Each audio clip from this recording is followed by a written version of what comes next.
Good morning students. आज का हमारा टॉपिक है राजनीति विज्ञान के अध्ययन में महत्वपूर्ण तत्व यानी कि important elements in the study of political science. इससे पहले जो कंसेप्ट हमने मतलब स्टडी किया था वो किया था कि जो पॉलिटिकल साइंस है उसका क्या डेफिनेशंस है, उसका क्या नेचर है, उसकी क्या परिभाषा है, मतलब जो बेसिक इन्फॉर्मेशन होनी चाहिए वो कहाँ तक किस चीज़ को स्टडी करता है। और आज का हमारा टॉपिक है कि पॉलिटिकल साइंस में किन किन पॉइंट को स्टडी किया जाता है, कौन कौन से एलिमेंट्स हैं जिनको वो स्टडी करते हैं। तो राजनीति विज्ञान में अध्ययन के लिए कुछ महत्वपूर्ण तत्व निम्नलिखित रूपों में उपयोग किए जा सकते हैं जो इस प्रकार है, यानी कि हम हर एक पॉइंट को आपको क्लियरली यहाँ पे बताएंगे। Some important element for studying in political science can be use in the following form which are as follows. तो सबसे पहले यहाँ पे देखिए स्टडी ऑफ वुमेन। देखिए राजनीति विज्ञान के अंतर्गत संपूर्ण मानव जीवन का अध्ययन के साथ साथ यानी कि जो पॉलिटिकल साइंस है उसमें जो हम स्टडी करते हैं वो पूरे ह्यूमन जो सर्किल है उसके साथ साथ ही हम राज्य की संस्था को भी मानव के साथ ही अध्ययन हम उसका करते हैं। यानी कि जो स्टेट है, जो एक इंस्टीट्यूशन है, उसको भी हम स्टडी करते हैं। तो नागरिकों से ही राज्य का निर्माण होता है और नागरिकों के लिए राज्य जीवित रहता है। देखिए बिना नागरिकों के राज्य संपूर्ण नहीं है, बिना राज्य के नागरिक कंप्लीट नहीं है। तो ये एक दूसरे की ज़रूरतें होती हैं, एक दूसरे की नीड होती है, तो इसलिए एक दूसरे के साथ ही बने रहते हैं। जब तक इंसान है तब तक स्टेट बना रहेगा और जब तक स्टेट है तब तक इंसान बना रहेगा या सिटीजन बने रहेंगे। तो राजनीतिक विज्ञान के अंतर्गत व्यक्ति के अधिकार, राज्य के प्रति उसके कर्तव्य और व्यक्ति एवं राज्य के पारस्परिक संबंधों का संचालन करने वाले आधारभूत सिद्धांतों और तथ्यों का अध्ययन इसमें किया जाता है। तो बेसिकली हमें ये पता लगता है कि यहाँ पे पॉलिटिकल साइंस में जितना हम स्टेट को स्टडी करते हैं उतना ही हम वहाँ पे ह्यूमन को स्टडी करते हैं, क्योंकि स्टेट कंप्लीट किससे होता है? पॉपुलेशन से होता है। पॉपुलेशन क्या होती है? आपके सिटीजन्स, आपके नागरिक। दूसरा यहाँ पे study the past of the state, यानी कि यहाँ पे राज्य के जो भूतकाल है उसका अध्ययन किया जाता है। वो क्यों? क्योंकि इसकी इंपॉर्टेंस होती है इन फ्यूचर कोई भी पॉलिसीज, रूल, रेगुलेशन अगर हमें बनाने हैं तो हम उसके पास्ट को स्टडी करते हैं। यानी कि स्टेट में उसके पास्ट में कैसे रूल रेगुलेशंस थे, वो कितने सक्सेस थे, वो कहाँ तक मतलब कितनी उनमें ग्रोथ थी, कितना वहाँ पे इम्प्लीमेंट कर सकते हैं, कितना वहाँ पे अमेंडमेंट कर सकते हैं, संशोधन कर सकते हैं, मीन्स कितना उसमें बदलाव कर सकते हैं। तो इसलिए एक स्टेट की इम्पोर्टेंट होती है कि उसका जो पास्ट है, उसका जो भूतकाल है, उसको भी वहाँ पे स्टडी किया जाए। देखिए राज्य के वर्तमान का अध्ययन उसके भूतकाल के अध्ययन के आधार पर ही किया जाता है। यानी कि जो वहाँ पे पास्ट की जो स्टडी की जाती है वो एक बेस की तरह होती है। इसके अंतर्गत हम राज्य की उत्पत्ति का अध्ययन करते हैं और कहते हैं कि राज्य का विकास कैसे हुआ और राजनीतिक संस्थाओं विचारधाराओं ने क्या क्या स्वरूप वहाँ पे धारण किए थे। तो बेसिकली वहाँ पे द स्टेट डेवलप्ड कैसे हुआ, what form did political institutions and ideologies take, तो कैसे उन विचारधाराओं को कैसे वहाँ पे स्वरूप मिला, एक प्लेटफॉर्म मिला। ये सब के सब जो चीज़ें होती हैं हम कहाँ पे देखते हैं? ये स्टेट के जब हम पास्ट की स्टडी करते हैं तब हमें वहाँ पे पता लगता है। नेक्स्ट है स्टडी ऑफ स्टेट। देखिए यानी कि राज्य का अध्ययन। पॉलिटिकल साइंस का एक महत्वपूर्ण तत्व जो इम्पोर्टेंट जो एलिमेंट्स होता है वो ये भी होता है कि पॉलिटिकल साइंस में हम स्टेट को स्टडी करते हैं। देखिए व्यक्ति के व्यक्तित्व के सर्वोत्तम विकास और समाज के सामान्य विकास, यानी कि नॉर्मली अगर हमें किसी भी पर्सन की पर्सनैलिटी को डेवलप करना है, पर्सनैलिटी से मतलब उसके कम्युनिकेशन, उसका उठना बैठना चलना फिरना, उसके पूरे बिहेवियर से रिलेटेड होता है पर्सनैलिटी।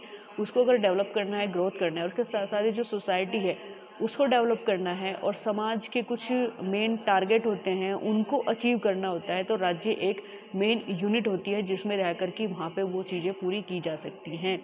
अगर व्यक्ति को अपनी जो पर्सनैलिटी है वो डेवलप करनी है तो इसके लिए उसको क्या करना पड़ेगा? इसके लिए उसको एक राज्य में रहना पड़ेगा। राज्य एज ए यूनिट की तरह उसको काम करती है। तो राज्य से अगर वो बाहर रहेगा, कहीं भी जंगल में, किसी भी मतलब फॉरेस्ट में रहेगा, तब वो कोई भी अपनी पर्सनैलिटी वहाँ पे डेवलप नहीं कर सकता। वो क्या कर सकता है? वो जीने के लिए वहाँ पे जो भी फल होते हैं, जो जंगली फल होते हैं, सिर्फ उनको खा सकता है, जानवरों के साथ रह सकता है और एक अदर काम भी कर सकता है इससे अलग कि वो जानवरों की जो भाषाएं होती है वो सिर्फ उनको एनालाइज कर सकता है। इससे अलग वो अपनी पर्सनैलिटी में, बात करने के तरीके में, बिहेवियर में, वो कहीं भी ह्यूमैनिटी उसको वहाँ पे नज़र नहीं आती है।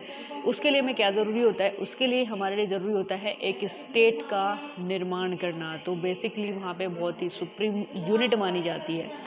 अरस्तू ने भी यहाँ पे कहा हुआ है, देखिए अपने खुद के ओपिनियन अरस्तू ने देखे स्टेट को स्टडी करने के लिए, the kingdom originated for life and it's existence for good, कि राज्य की उत्पत्ति जीवन के लिए हुई है और सदा जीवन के लिए उसका अस्तित्व बना हुआ है। यानी कि अगर हमें अपनी लाइफ को सही तरीके से चलाना है, लाइफ को ग्रोथ करना है, लाइफ को बिल्कुल अपनी जो लाइफ स्टाइल है उसको चेंज करना है, उसको सही करके करना है, तो वो हम कहाँ से करेंगे? एक अच्छा जो जीवन है वो उसको हमें ग्रोथ पे लाना है, डेवलप करना है, एक अच्छा जीवन जीना है, वो कहाँ पे जिएंगे?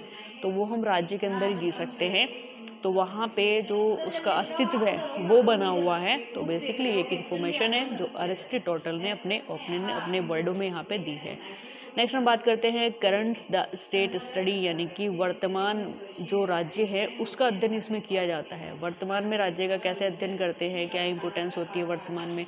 देखिए प्रेजेंट कंडीशन में जो स्टेट है उसको स्टडी करने का सबसे बेसिकली मतलब पॉइंट होता है वो यही होता है कि क्या पॉलिसीज़ हैं, प्रेजेंट में क्या चल रहा है, कितनी अवेयरनेस हमें होनी चाहिए, उस बात की स्टडी इसमें की जाती है। कौन सी पार्टी है, कौन सा सिस्टम है, गवर्नमेंट क्या कर रही है, इस तरीके के पॉइंट हमें यहाँ पे टारगेट रखते हैं, जिनको हम अचीव करते हैं, जिनको हम स्टडी करते हैं। तो ऐतिहासिक विकास के परिणाम स्वरूप वर्तमान समय में यानी कि प्रेजेंट टाइम में राज्य एक विशेष स्वरूप को प्राप्त कर चुका है। यानी कि अगर हम 5000 साल पहले स्टेट को देखें तो उसका जो नेचर था वो बिल्कुल अलग था। प्रेजेंट में देखें तो बहुत कुछ चेंज हो चुका है, बहुत सारी पॉलिसीज़ चेंज हो सकती हैं, हो चुकी हैं। लाइफ स्टाइल तरीका, लोगों का जीने का तरीका, खान पान में, रहन सहन में, हर चीज़ को आप वहाँ पे चेंजिंग पाएंगे, जिसे राष्ट्रीय राज्य कहा जा सकता है। तो आज की स्थिति में यह राष्ट्रीय राज्य मनुष्य का सर्वोपरि समुदाय है। राज्य के कार्यक्षेत्र के दो रूप इसमें बताए गए हैं, एक आंतरिक और एक बाह्य। The state has a two form of work, internal and external. तो स्टेट की स्टडी एक तो इंटरनल रूप से होती है। इंटरनल रूप से मतलब एक तो स्टेट के अंदर यानी कि पूरे नेशंस के अंदर क्या पॉलिसीज़ हो रही है, क्या वहाँ पे हलचल चल रही है, क्या एक्टिविटी है, रूल रेगुलेशन सिस्टम वगैरह सब कुछ वहाँ पे, वो तो इंटरनल बेस पर हम उसको स्टडी करते हैं। एक एक्सटर्नल बेस ये होता है कि जो भी बाहर के जो कंट्रीज़ होते हैं उनमें क्या सिस्टम है। जैसे अभी हाल फिलहाल में आपने देखा यूएसए में प्रेसिडेंट इलेक्शंस हुए थे, तो प्रेसिडेंट इलेक्शंस में सबकी जो वहाँ पे पॉइंट वहाँ पे फोकस था वो यही था कि कौन प्रेसिडेंट बनेगा। तो जो बाइडेन इस समय प्रेजेंट में वहाँ पे प्रेसिडेंट है। तो इस चीज़ की जो सिस्टम है, क्या एक्टिविटी है वहाँ पे, बाहर के देशों में कैसे वहाँ पे चल रहा है, सारी चीज़ें वो फोकस करते हुए स्टेट को स्टडी करते हैं। नेक्स्ट हम बात करते हैं पॉलिटिकल साइंस में और भी बहुत सारी चीज़ें स्टडी की जाती है, जैसे state the future of the study. वहाँ पे राज्य के भविष्य के लिए वहाँ पे अध्ययन किया जाता है। देखिए भविष्य के लिए अध्ययन करने की इम्पोर्टेंस उसके लिए होती है ताकि हम अपने जीवन को श्रेष्ठ बना सकें, हम अपने स्टेट को डेवलप कर सकें। क्योंकि कोई भी स्टेट होता है जब वहाँ पे पॉलिसीज़ वगैरह बनती है तो मेन टारगेट उनका यही होता है कि वो पॉलिसी आगे आने वाले 10 या 15 सालों तक वो इम्पोर्टेंट हो। यानी कि जो भी पॉलिसीज़ बनती है 1-2 साल के लिए नहीं बनती हैं, वो आगे यानी कि इन फ्यूचर एक बहुत बड़ा डायरेक्शंस वहाँ पे देखा जाता है, दूर दृष्टिकोण वहाँ पे देखा जाता है कि ये जो मतलब पॉलिसीज़ है ये कहाँ तक, कितना हद तक हमें यहाँ पे प्रॉफिट होगा इस पॉलिसी से, आने वाली पीढ़ियाँ कितनी हद तक प्रभावित होंगी।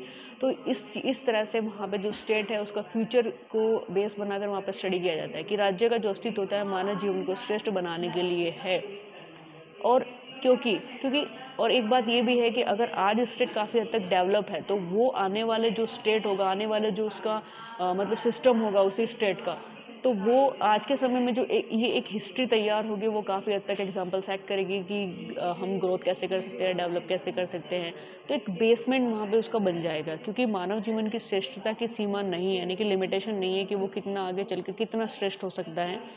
इसलिए राज्य के वर्तमान स्वरूप को अंतिम नहीं कहा जा सकता कि हम प्रेजेंट में उसको स्टडी करते हैं तो मतलब वहीं तक सीमित है, नहीं। इन फ्यूचर भी बहुत सालों के लिए हमें उसको स्टडी करना होता है। आने वाले 10 साल बाद क्या डिफरेंस होगा, उससे आने वाले 10 साल बाद क्या डिफरेंस होगा, टोटल आने वाले 50 सालों तक का वहाँ पे स्टडी किया जाता है। तो उद्देश्य और कार्य क्षेत्र के संबंध में नवीन विचारों का प्रतिपादन यहाँ पे किया जा रहा है। यानी कि बेसिकली आपने देखा होगा बहुत सारे न्यूज़ में बहुत सारी कंट्री जो होते हैं वो क्या करते हैं कि हमने 2022 तक ये प्लान किया है, कार्बन फ्री अपनी कंट्री को करना है। तो बहुत सारी ऐसी कंट्रीज है जो अपने एक कमिटमेंट लेते हैं, तो ये एक फ्यूचर के लिए एक पॉलिसीज होती है, फ्यूचर के लिए एक संभावना वो बनाते हैं, पॉसिबिलिटी वो बनाते हैं कि अपने कंट्री को, अपने स्टेट को वो कैसे ग्रोथ कर सकते हैं, कैसे वो दूसरों को रिप्लेस करके अपने आप को आगे बढ़ा सकते हैं, वो कौन कौन से पॉइंट है जिनको वो टारगेट करके अचीव कर सकते हैं। तो यही सब होता है कि वहाँ पे स्टेट का फ्यूचर से रिलेटेड वहाँ पे स्टडी की जाती है। नेक्स्ट है स्टडी ऑफ गवर्नमेंट। देखिए यहाँ पे जो सरकार है उसका अध्ययन किया जाता है। पॉलिटिकल साइंस का एक बेस एलिमेंट ये भी होता है कि वहाँ पे गवर्नमेंट का भी अध्ययन किया जाता है कि राज्य अपनी संप्रभुता का प्रयोग सरकार के माध्यम से करता है, और इसलिए सरकार के बिना राज्य के किसी भी अध्ययन को पूर्ण नहीं किया जा सकता। तो स्टेट कैन जो एक्सरसाइज हैं वो it's originality through the government, through किसके, गवर्नमेंट के थ्रू कराई जाती है। And that why not study the state is completed without the government. तो गवर्नमेंट के बिना वहाँ पे कुछ नहीं होता। अगर सोवर्जिनिटी को प्रोटेक्ट करना है तो वहाँ पे गवर्नमेंट का एक वहाँ पे अहम रोल होता है। तो एक ये भी पॉइंट हो गया। फिर नेक्स्ट है study of national international problems. देखिए पॉलिटिकल साइंस में खाली हम डेवलप कैसे करना है स्टेट को, उसका फ्यूचर, पास्ट, उसका प्रेजेंट, ये स्टडी करने के साथ साथ हमें वहाँ पे स्टडी करना होता है नेशनल लेवल की प्रॉब्लम्स और इंटरनेशनल लेवल की प्रॉब्लम्स। देखिए नेशनल लेवल की प्रॉब्लम्स तो हमारे खुद के देश के अंदर जो भी तमाम तरह की प्रॉब्लम्स होती है उनको स्टडी करना होता है, उनको कैसे हम शॉर्ट आउट कर सकते हैं, जो सिस्टम है वो कैसे उनको शॉर्ट आउट करता है। टोटली यहाँ पे ये चीज़ स्टडी की जाती है कि कितनी प्रॉब्लम है और कितनी उसको वहाँ पे हम शॉर्ट आउट कर सकते हैं।